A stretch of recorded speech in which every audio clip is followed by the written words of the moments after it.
I'm Beatrice Go. I'm Raptor's multimedia sports reporter, but today I'll be talking about my other hobby, which is baking. So a little bit of background so people won't think I'm a noob.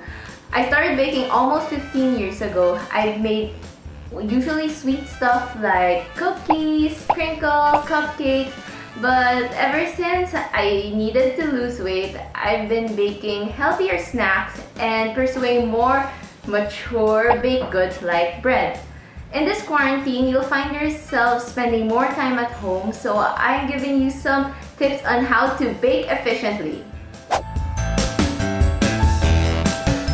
Okay, so my first tip is to plan out your baking schedule. As you can see, I actually planned it all out here in my planner, and that's where I plot out what I want to bake in this week or maybe the next 2 weeks, because I only go grocery shopping maybe once a week or maybe once every 2 weeks. So before you go to the grocery, that's when you check all the ingredients in your pantry and make sure just buy everything you need in the grocery, because grocery shopping has been so stressful this quarantine. Like, the lines are extremely long, and then you want to practice social distancing as well. Okay, so tip number 2 is that you gotta study the recipe, because you would want to execute things perfectly.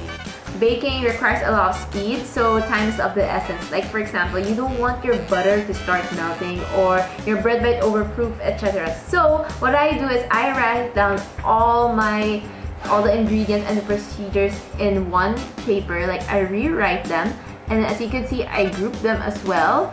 And then, like, by writing this in a paper, you can just like flip it while you're working. It doesn't matter, your cookbooks won't get stained as well. Amazing, right? So, and this is where I calculate and make my adjustments.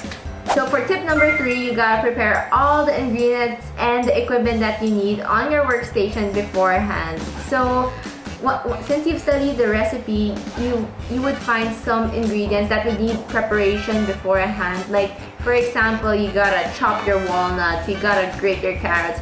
Do this before you start mixing everything together, so that you don't have to do them in between and let your batter just stay there for maybe for around 30 minutes. And then you gotta lay out all your ingredients and make sure to measure them. I cannot stress this enough. I recently invested on this digital weighing scale. It only cost me less than 300 pesos, and my goodness, it totally changed my life.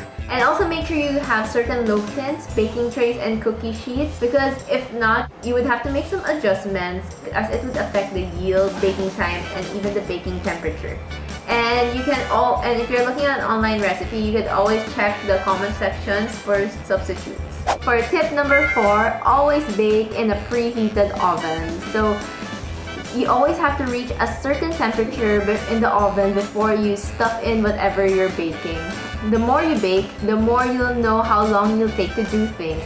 So you can always have an oven thermometer. This is great, but then preheating your oven for around 15 to 30 minutes for simple bread and pastries will do. But then for bread such as sourdough, it can take up to an hour. And for tip number 5, don't be discouraged when things turn out bad. I mean, like, I had my fair share of disappointments. I had thoughts like, this is sayang time, sayang effort, this is not for me.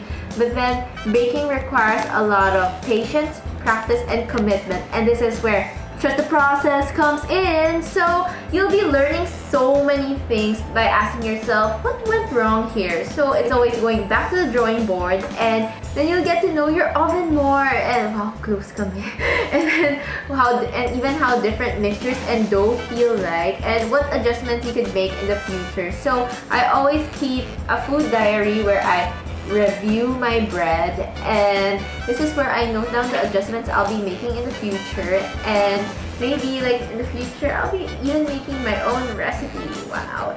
And when you get it right, I swear it's the most fulfilling thing ever, and it's nice when you get to share it with others, and even when people start asking for your baked goods.